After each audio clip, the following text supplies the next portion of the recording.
ஸ்தோத்தரிக்கிறோம் ஆண்டவரே, கிருபைக்காகவும் இரக்கத்துக்காகவும் நன்றியோடு உம்மை ஸ்தோத்தரிக்கிறோம் ஆண்டவரே. உமக்கு நன்றி செலுத்துகிறோம் ஆண்டவரே, உமக்கு நன்றி அப்பா. அல்லேலூயா, உமக்கு நன்றி ராஜாதி ராஜாவே.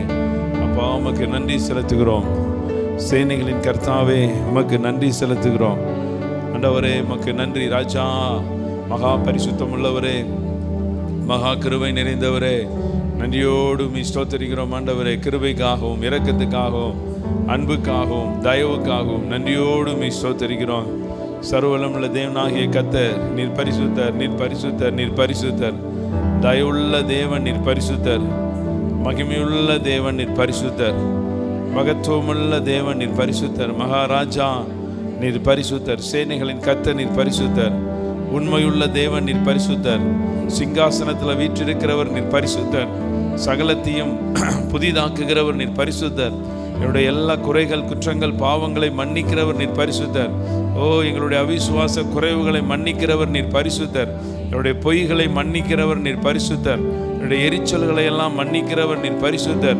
ஆண்டவரே தகப்பனே, நாங்கள் ஆண்டவரே மனிதர்களுக்கு விரோதமாய் பேசுகிற வார்த்தைகளை மன்னிக்கிறவர் நீர் பரிசுத்தர். ஆண்டவரே, நாங்கள் உமக்கு விரோதமாய் பேசுகிற அவிசுவாச வார்த்தைகளை எல்லாம் மன்னிக்கிற தேவனாகிய கர்த்தர் நீர் பரிசுத்தர். யாக்கோபின் தேவன் நீர் பரிசுத்தர். ஓ, இஸ்ரவேலின் தேவன் நீர் பரிசுத்தர். எல் ஷடாய் நீர் பரிசுத்தர். எல் ரோயி நீர் பரிசுத்தர். என்னை காண்பவர் நீர் பரிசுத்தர்.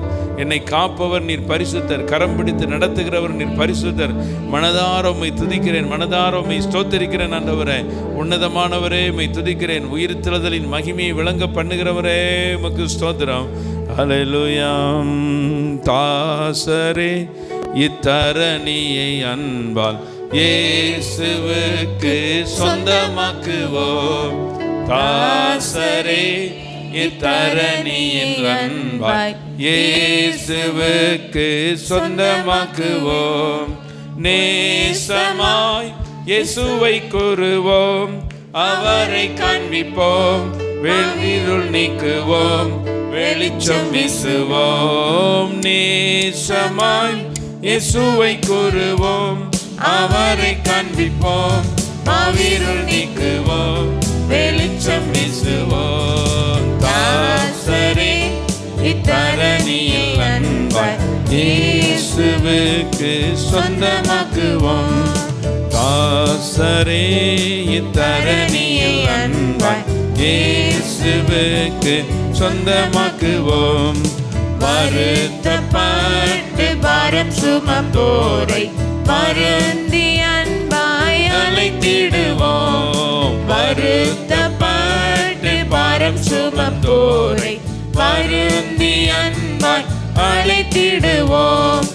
உரித்த இயேசு பாவ பாரத்தை, நமது துக்கத்தை, நமது துன்பத்தை சுமந்து தீர்த்தாரே.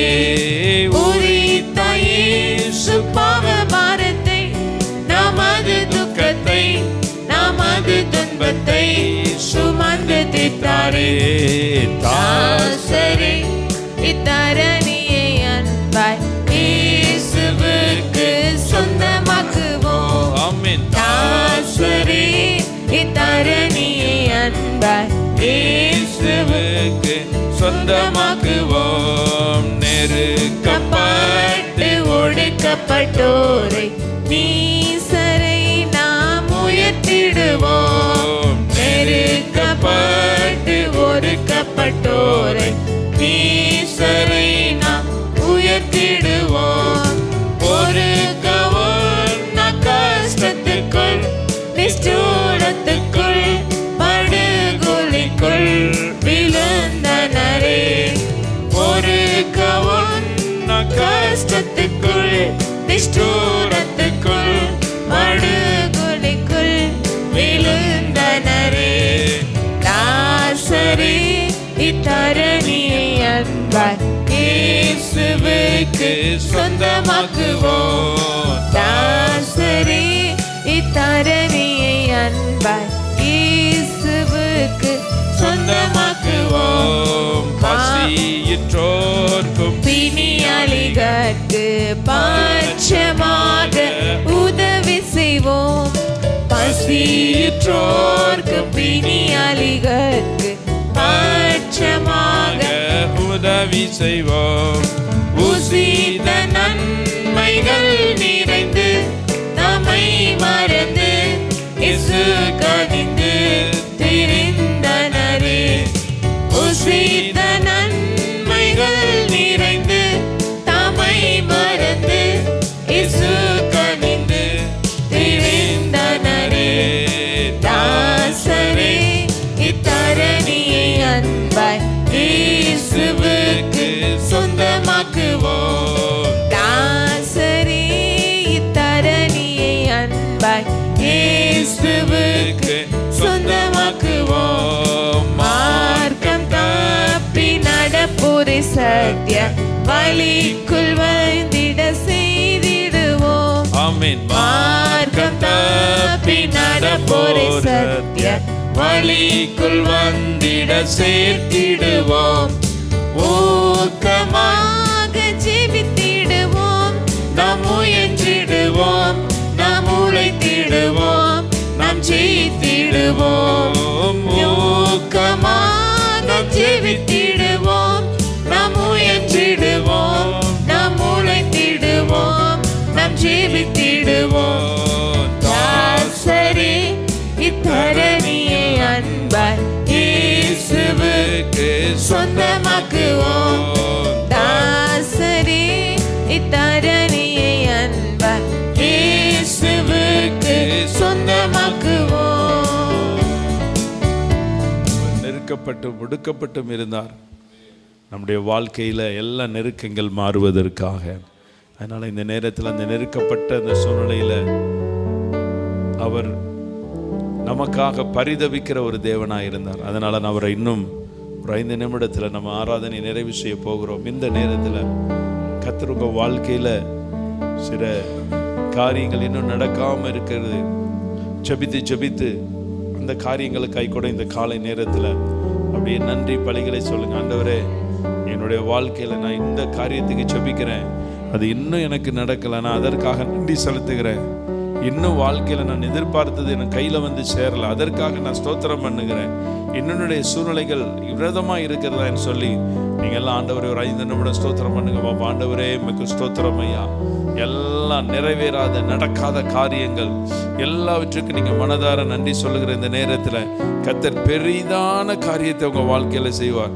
பெரிதான நன்மைகளை கர்த்தர் உங்களுக்கு செய்ய போகிறார். ஆண்டவரே உமக்கு நன்றி அப்பா. இயேசுவே உமக்கு நன்றி செலுத்துகிறோம். மகிமையுள்ளவரே, மகத்துவம் உள்ளவரே, மகாராஜாவே, நன்றியோடு உம்மை ஸ்தோத்தரிக்கிறோம் அப்பா. கிருபையுள்ள தேவனே உமக்கு ஸ்தோத்திரம். இரக்கமுள்ள தேவனே உமக்கு நன்றி செலுத்துகிறோம். மகிமையுள்ளவரே, மகத்துவம் உள்ளவரே, நன்றியோடு உம்மை ஸ்தோத்தரிக்கிறோம் அப்பா. ஜீவனுள்ள தேவனே உமக்கு நன்றி செலுத்துகிறோம். ஆண்டவரே உமக்கு நன்றி. இயேசுவே உமக்கு நன்றி அப்பா. மகிமையுள்ள தேவனே, மகத்துவம் உள்ளவரே, நன்றியோடு உம்மை ஸ்தோத்தரிக்கிறோம். ஆண்டவரே உமக்கு நன்றி செலுத்துகிறோம். இயேசு மகாராஜா உமக்கு நன்றி செலுத்துகிறோம். நல்லவரே, வல்லவரே, நன்றியோடு உம்மை ஸ்தோத்தரிக்கிறோம். ஆண்டவரே, இரக்கத்தின் தேவனே உமக்கு நன்றி செலுத்துகிறோம். நன்றியோடு உம்மை துதிக்கிறோம் அப்பா. ஜீவனுள்ள தேவனே உமக்கு நன்றி. ராஜாதி ராஜா அப்பா, உம்முடைய மகத்துவமான உம்முடைய கிருபைகளுக்காக ஆண்டவரே உமக்கு நன்றி செலுத்துகிறோம். ஹல்லேலூயா, உமக்கு நன்றி. எளிமையான எங்களையே என்றும் நினைப்பவரே. பாடுவோம். எளிமையான எங்களையே என்றும் நினைப்பவரே.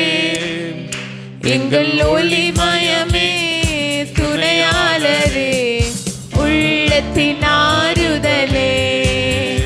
எங்கள் ஒளிமயமே, துணையாளரே, உள்ளத்தின் ஆறுதலே.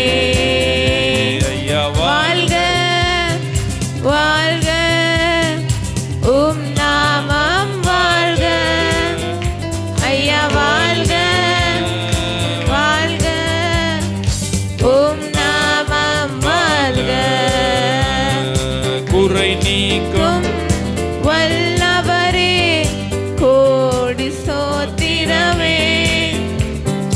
குறை நீக்கும் வல்லவரே, கோடி சோஸ்திரமே. பாவக்காரி போக்கும் கர்த்தாவே, கல்வாரி நாயகனே. பாவக்காரி போக்கும் கர்த்தாவே, கல்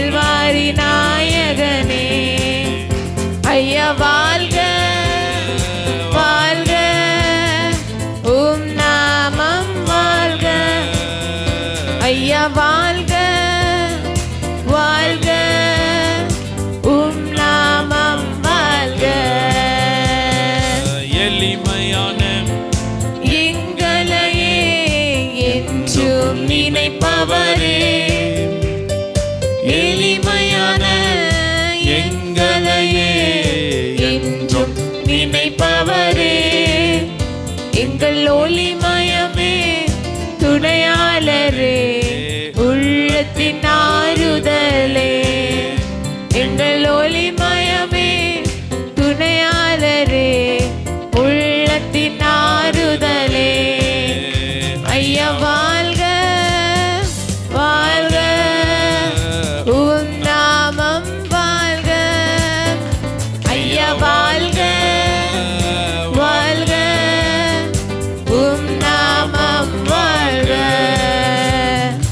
செவிகளை எங்களை கிருபையாய் நேசிக்கிற நல்ல பிதாவே, இந்த காலை நேரத்திற்காக நன்றி செலுத்துகிறோம். இப்பொழுது நாங்கள் தியானிக்கிற வேத பகுதியும் வேத வசனங்களும் வார்த்தைகளும் எங்களுக்கு பிரயோஜனமாக இருப்பதாக உம்மை துதித்து ஆராதித்த உம்முடைய ஜனங்களுடைய கைகளின் கிரியைகளை கர்த்தர் ஆசீர்வதிப்பீராக. கரங்களின் கிரியைகளை ஆசீர்வதிப்பீராக. கரங்களை பலப்படுத்துவீராக. உம்முடைய நீதியுள்ள வலதுகரம் ஒவ்வொருத்தரையும் தாங்குவதாக. ஒரு தேவ மகிமையின் பிரசன்னத்தினால இந்த இடத்துல எழுந்து நின்று உம்மை ஆராதிக்கக்கூடிய உம்முடைய ஜனங்களுடைய குடும்பங்களில் மகா பெரிய நன்மைகளும் அற்புதங்களையும் செய்வீராக. ஆராய்ந்து முடியாத பெரிய காரியங்களையும் எண்ணி முடியாத அதிசயங்களையும் செய்வீராக. பிரயாணத்தில் எல்லாம் பாதுகாப்பீராக.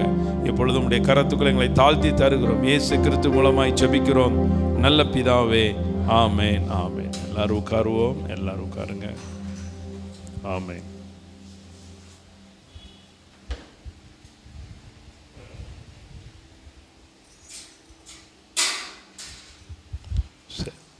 வாசிப்போம்.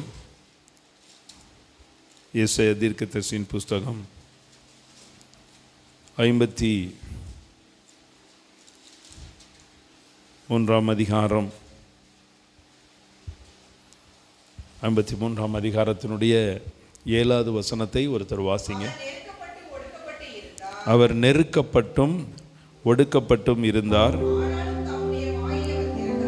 ஆனாலும் அவர் தம்முடைய வாயை அவர் திறக்கவில்லை. அடிக்கப்படும்படி கொண்டு போகப்படுகிற ஒரு ஆட்டுக்குட்டியை போலவும் தன்னை மயிர் கத்தரிக்கிறவனுக்கு முன்பாக சத்தமிடாதிருக்கிற ஆட்டை போலவும் அவருடைய வாயை திறவாதிருந்தார். அல்லேலூயா. ஆண்டவராகிய இயேசு கிறிஸ்துனுடைய ஒவ்வொரு சரீரத்தினுடைய அந்த உடல் பாகங்களை, அந்த உடல் உறுப்புகளை தியானம் பண்ணுகிறோம்.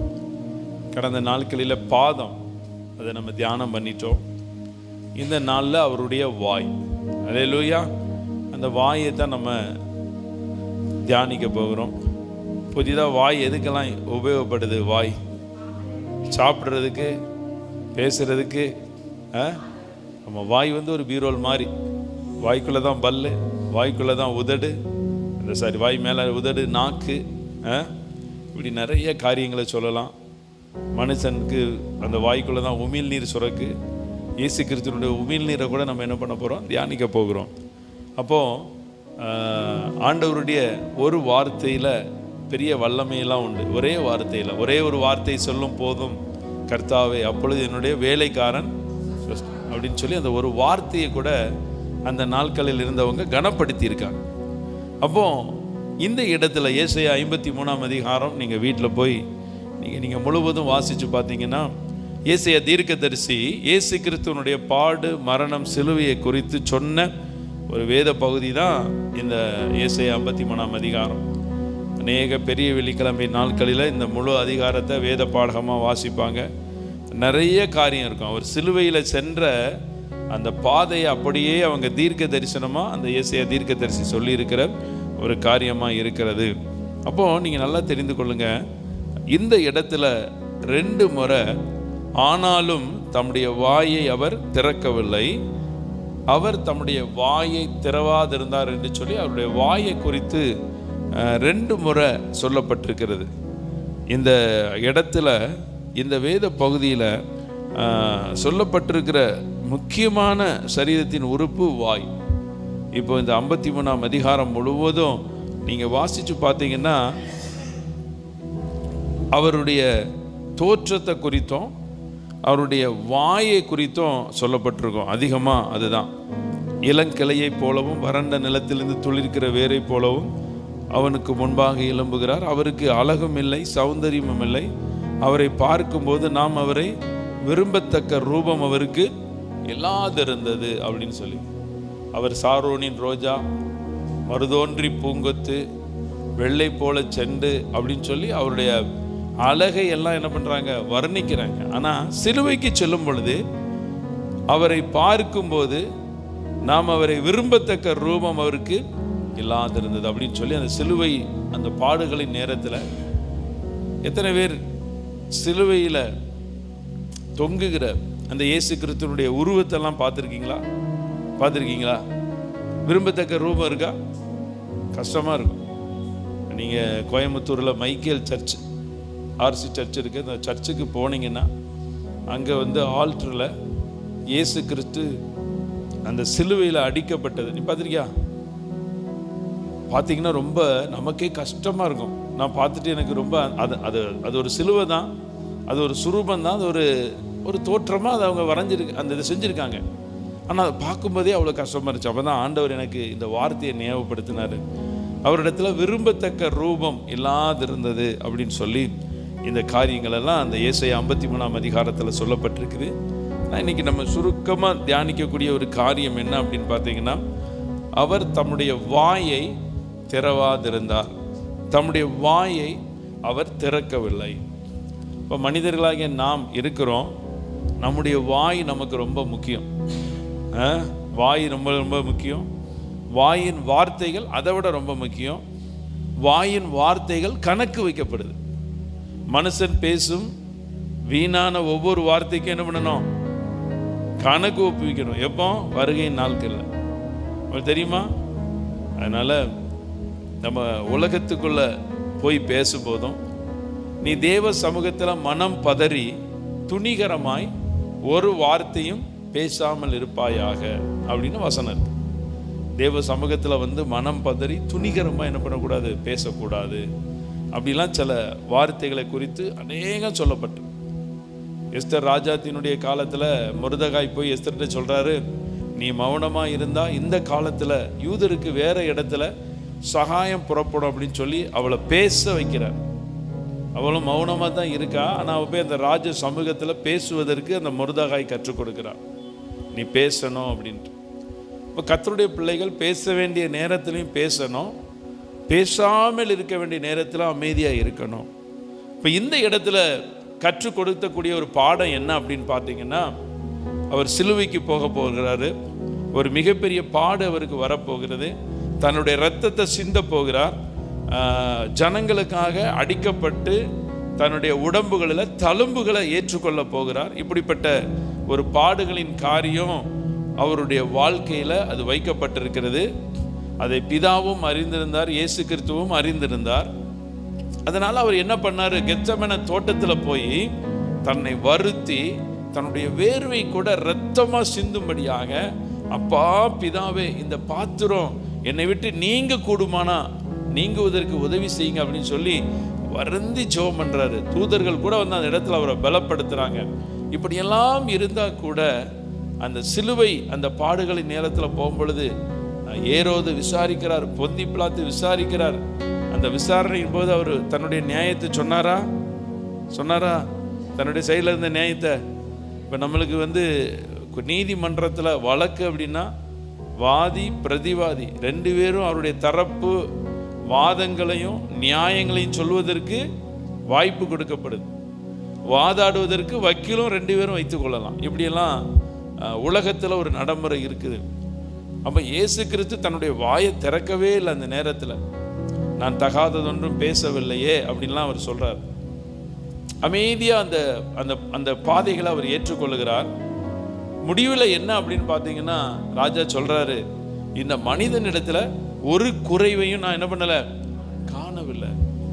நீங்க நல்லா தெரிந்து கொள்ளுங்க, பேசாதிருந்தால் மூடனும் ஞானி என்று எண்ணப்படுவான். மூடனும் ஞானி.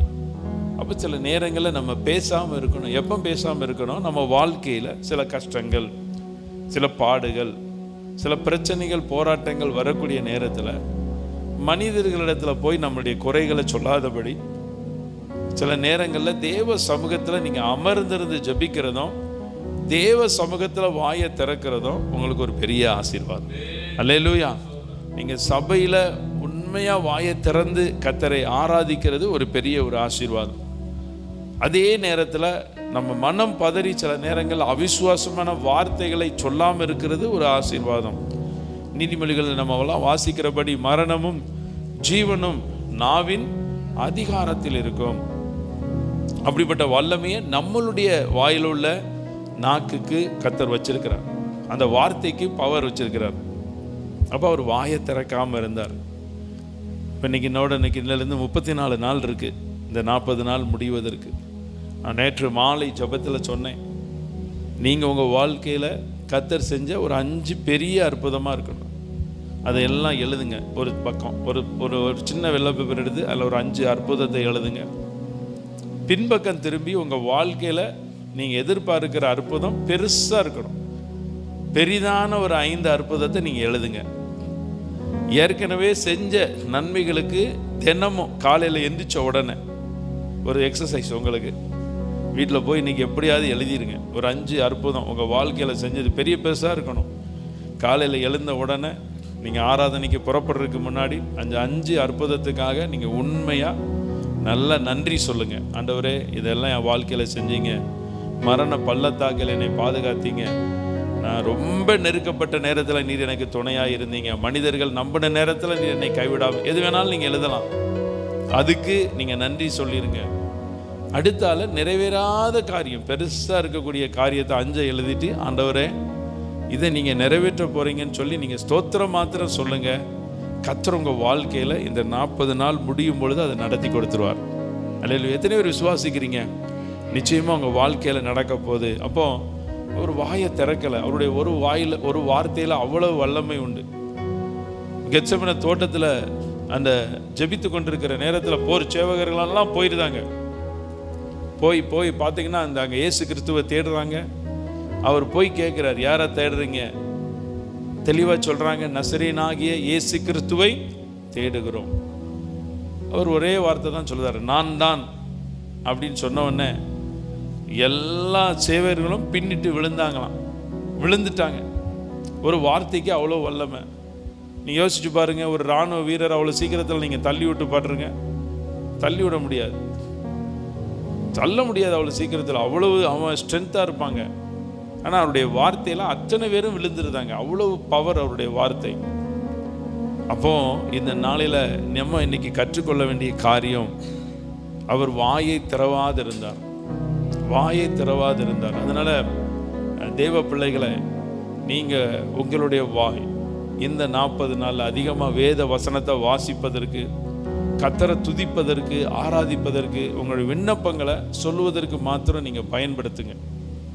உங்கள் குறைகளை நீங்கள் எத்தனையோ மனிதர்களிடத்தில் சொல்லியிருக்கலாம். எத்தனையோ குறைகளை நீங்கள் சொல்லி அந்த குறைகளை சொல்ல அந்த குறைகளுடைய எண்ணிக்கை பெரிதாகி கொண்டே போகும். ஆனால் அதற்கு பதிலாக கர்த்தர் உங்கள் வாழ்க்கையில் செஞ்ச சின்ன அற்புதமானாலும், சின்ன அதிசயமானாலும் சரி, நீங்கள் அதை சொல்லும் பொழுது கர்த்தர் உங்கள் வாழ்க்கையில் மகா பெரிய நன்மையை செய்வதற்கு அவர் வல்லமுடையவராக இருக்கிறார்.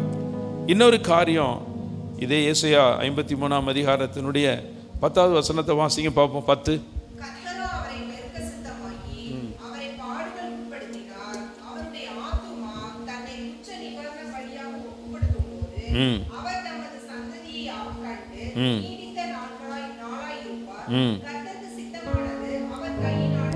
அல்லேலூயா. இந்த இடத்துல நம்ம வாசிக்கிறோம், கர்த்தரோ அவரை நொறுக்க சித்தமாகி அவரை பாடுகளுக்கு உட்படுத்தினார்.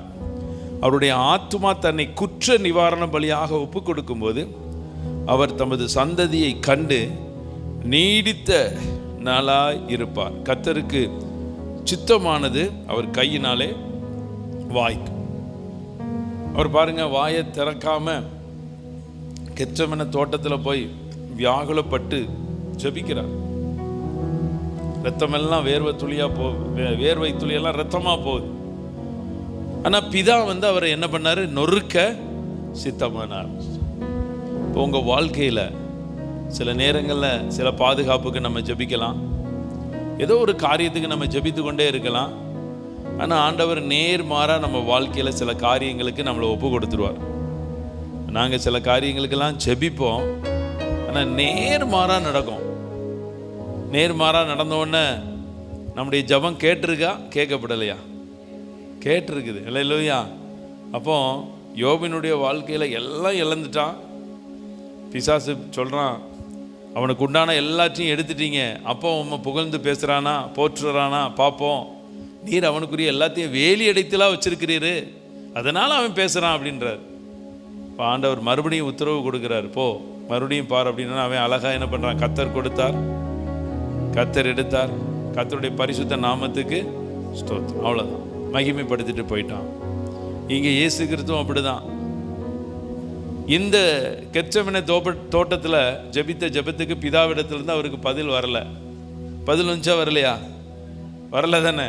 பிதாவே, இந்த பாத்திரம் நீங்குவதற்கு சித்தமானால் என்ன பண்ணோம், அது அப்படியே என்னை விட்டு விலக்கிடும்னு சொன்னார். ஆனால் ஆண்டவர் என்ன பண்ணார்? கர்த்தராகிய தேவன் அவரை நொறுக்க சித்தமாகி அவரை பாடுகளுக்கு உட்படுத்தினார். அப்போ இன்னைக்கு உங்களுக்கு சொல்லி முடிக்கிறேன். கடந்த நாட்களில் நீங்கள் எத்தனையோ காரியங்களுக்கு ஜெபித்து உங்கள் வாழ்க்கையில் நேர்மாறாக நடந்த காரியங்கள், அப்படியே டைரக்ட் ஆப்போசிட்டாக நடந்த காரியத்துக்காக நீங்கள் நன்றி சொல்லுங்கள். அதில் பிதாவாகிய தேவன் தம்முடைய சித்தத்தை உங்கள் வாழ்க்கையில் விளங்க பண்ண போகிறார். அவரை நொறுக்கினது நிமித்தம், பாடுகளுக்கு உட்படுத்தினது நிமித்தம், அந்த வாயை திறக்காம இருந்தது நிமித்தம், இயேசு கிறிஸ்து வாயை திறக்காதனால கல்லறை வாய் தன்னால் திறந்துட்டு. அல்லேலூயா. அதான் ரகசியம். நான் சொல்லி முடிக்கிறேன். நீங்கள் வாயை திறக்காம இருக்கிற நேரத்தில் நீங்கள் வாயை திறக்காம இருந்துட்டீங்கன்னா, அந்த கல்லறை வாச பெரிய கல் மூடி முத்திர வைக்கப்பட்டிருந்துச்சு, தன்னால் அந்த கல்லறையினுடைய வாய் திறக்குது. நான் சொல்லி ஆசீர்வதிக்கிறேன். இந்த மாதம் முழுவதும் நீங்கள் கர்த்தரை புகழ்வதற்கும் போற்றுவதற்கும் மாத்திரம் நீங்கள் வாயை திறங்க. நீங்கள் மொபைலில் கூட பேசுறதுல உங்கள் வார்த்தையை லிமிட் பண்ணுங்க. அதுக்காக யார்கிட்டையும் பேசக்கூடாது அப்படின்னு இல்லை. தேவையில்லாத வார்த்தைகளை தவிர்த்துருங்க. குறை சொல்லக்கூடிய வார்த்தைகள், உங்கள் குடும்பத்திலேயே பார்த்தீங்கன்னா நிறைய பேருக்கு குறை சொல்லலாம், அதை தவிர்த்துருங்க. சில குறைகள் குற்றங்களை பார்க்கும் பொழுது அமைதியாக இருங்க. மனிதனால மூடப்பட்டுச்சு, இயேசு கிறிஸ்துனுடைய கல்லறை மனிதனால போர் செய்வரால் மூடப்பட்டுச்சு. ஆனால் தூதர்கள் அதை திறந்துட்டாங்க. நான் உங்களுக்கு சொல்லி முடிக்கிறேன். சில மனிதர்களால் மூடப்பட்ட, மனிதர்களால் அடைக்கப்பட்ட கதவுகளும் கற்களும் உங்களுக்கு திறக்க போகுது. அதுதான் மிகப்பெரிய ஒரு ஆசீர்வாதம். நான் உங்களுக்கு சொல்லி முடிக்கிறேன். உங்களுக்கு இதுதான் தீர்க்க தரிசனம். நீங்கள் பாருங்கள், நீ சீக்கிரத்தில் சொல்ல போகிறீங்க, இந்த கதவு எனக்கு மூடப்பட்டுச்சு, இந்த கல் மாதிரி என் வாழ்க்கையில் அதை வச்சு அடைக்கப்பட்டுச்சு, ஆனால் இன்னைக்கு கர்த்தர் அதை திறந்தாருன்னு நீங்கள் சொல்ல போகிறீங்க. லாசருனுடைய கல்லறையிலையும் ஒரு கல் வைக்கப்பட்டுச்சு. இந்த கல்லை அகற்றி போடுங்கன்னு சொல்வதற்கு இயேசு கிறிஸ்துவே அந்த இடத்துல வந்தார். அல்லேலூயா. இயேசு கிறிஸ்துவே அந்த இடத்துல வந்தார். அங்கே இயேசு கிறிஸ்துவிடத்துல தகவல் போகுது, உன்னுடைய சிநேகிதனாகிய லாசரு வியாதியாக இருக்கிறான்ங்கிற போதே தகவல் போயிட்டு. ஆனால் அவர் பதிலே சொல்லலை. நீங்கள் நல்லா தெரிஞ்சு கொள்ளுங்க, ஆண்டவர் பதில் சொல்லாத ஒவ்வொரு ஜெபமும் உங்களுக்கு ஆசீர்வாதம். நீங்கள் ஆண்டவர் உங்களுக்கு பதில் சொல்லாத ஒவ்வொரு ஜெபத்திலையும் கர்த்தர் நன்மை வச்சிருக்கிறார். உங்கள் வாழ்க்கையில் கர்த்தர் பதில் சொல்லலையா, ரொம்ப மகிழ்ச்சியாக இருங்க. லாசரு வியாதியாக இருந்து மரித்து அடக்கம் பண்ணப்பட்டு 4 நாள் ஆயிட்டு. ஆனால் அங்கே கூட கர்த்தர் அற்புதம் செஞ்சார். அந்த கல் அகற்றப்பட்டது, அவனை உடம்பை சுற்றி இருந்த அந்த சீலைகள் எல்லாம் அகற்றப்பட்டது. அப்போ தேவனுடைய கரத்திலிருந்து மிகப்பெரிய நன்மை அவனுக்கு உண்டாச்சு. அந்த வார்த்தையிலிருந்து நன்மை உண்டாச்சு. ஒரே வார்த்தை தான் சொன்னார். என்ன சொன்னார்? லாசருவே வெளியே வா அப்படின்னு சொல்லி உரத்த சத்தம். அதனால் இன்னைக்கு நான் சொல்லி முடிக்கிறேன். ஆண்டவர் எனக்காக வாயை திறக்கலை, ஆண்டவருடைய வாயிலிருந்து எனக்கு ஒரு நல்ல வார்த்தை வரல, நான் ஜெபிச்சதுக்கு நேர்மாறாக என் வாழ்க்கையில் நடந்துட்டு அப்படிலாம் நீங்கள் ஒரு சிந்தனையில் இந்த காலை நேரத்தில் இருந்தீங்கன்னா, உங்களை பார்த்து கர்த்தர் சொல்லுகிறார், உங்கள் வாழ்க்கையில் ஆண்டவர் வாயை திறக்காமல் இருந்ததில் ஒரு அற்புதம் நடக்க போகுது. உங்கள் வாழ்க்கையில் வாயை கர்த்தர் திறக்காதபடி அவருடைய வார்த்தையை நீங்கள் கேட்காம இருந்ததுனால ஒரு மிகப்பெரிய நன்மையை கர்த்தர் செய்ய போகிறார். அப்போ நீங்கள் ஜெபித்த ஜெபங்கள் தாமதமாக இருக்கலாம், நிறைவேறாமல் இருக்கலாம். ஒரே ஒரு காரியம்தான் நம்ம வாசித்தோம். ஏசாயா 53ஆம் அதிகாரத்தினுடைய 10வது வசனத்தினுடைய பின் பாகத்தில், கர்த்தருக்கு சித்தமானது அவர் கையினால் வாய்க்கும். ஒரு முறை சொல்லுவோமா? கர்த்தருக்கு சித்தமானது அவர் கையினால் வாய்க்கும். கர்த்தருக்கு சித்தமானது அவர் கையினால் வாய்க்கும். அப்போ நீங்கள் பக்கத்தில் இருக்கவங்க இந்த வார்த்தையை சொல்லுங்க பார்ப்போம். கர்த்தருக்கு சித்தமானது அவர் கையினால வாய்க்கும். இந்த வார்த்தையை சொல்லி நான் உங்களை ஆசீர்வதிக்கிறேன். ஒரு விஷயம் கூட எழுந்து நிற்போம் நிறைவு ஜெபத்திற்காக. கர்த்தாவே, உடைய வாயும் உடைய வாயின் வார்த்தைகளும் எவ்வளவோ எங்களுக்கு ஒரு ஆசீர்வாதம்ப்பா, எவ்வளவோ ஒரு நன்மை உண்டு. ஆனால் நீங்கள் சிலுவைக்கு செல்லும் பொழுது வாயை திறக்கலப்பா. ஒருவேளை நாங்கள் தேவையில்லாத இடத்துல வாய்களை திறந்திருந்தா கர்த்தர் எங்களை மன்னிங்க. ஆண்டவரே, வாயை திறந்து அவிசுவாசமாய் பேசியிருந்தா மன்னிங்க. கோபத்தில் தூஷணமான வார்த்தைகளை பேசியிருந்தா மன்னிங்க. நாங்கள் இந்த நாள் வரைக்கும் நீங்கள் இப்போ ஜெபம் பண்ணுங்க. நீங்கள் இந்த நேரம் இப்போ சரியாக 6:45 இவ்வளோ மணி நேரத்துலையும் உங்கள் ஆயுசு நாட்களில் உங்களுக்கு விவரம் தெரிஞ்ச நாள்லேருந்து இன்னைக்கு வரைக்கும் பேசின தூஷண வார்த்தைகள், அவிசுவாச வார்த்தைகள், தேவையில்லாத வார்த்தைகள் எல்லாம் அந்த கர்த்தருடைய சிலுவையில் அவருடைய பாதத்தில் வச்சு ஜெபிச்சு நீங்கள் போயிருங்க.